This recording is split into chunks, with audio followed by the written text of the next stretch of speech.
woke to pain and darkness. Her head throbbed where she had hit it earlier in the fall. Blinking, she opened her eyes and winced. The pain was sharper when she tried to move and focus on her surroundings. Moaning, she reached up and touched her head. Blood was on her fingers as she drew back. Then she realized that it was dark and where she was. She tensed when she remembered what had attacked her earlier. She noticed she was flat on her stomach, lying in a ditch where she had fallen. Mentally trying to calculate any injury, she inched herself up on her elbows. Where was it? She could not see anything in the dark trees above her. Did it simply leave? She doubted it.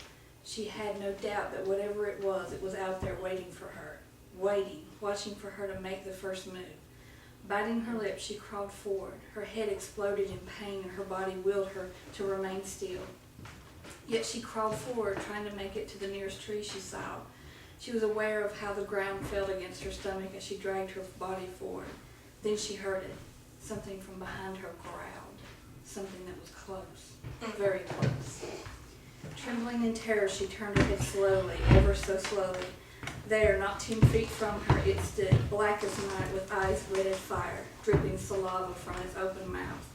It had claws that extended from paws that were the size of her head.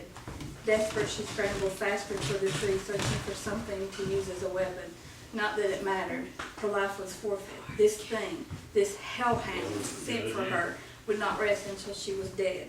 Gypsy knew that whatever it was, that indeed was from hell. The hellhound walked slowly towards her, inching closer to her, never taking its blazing eyes from her.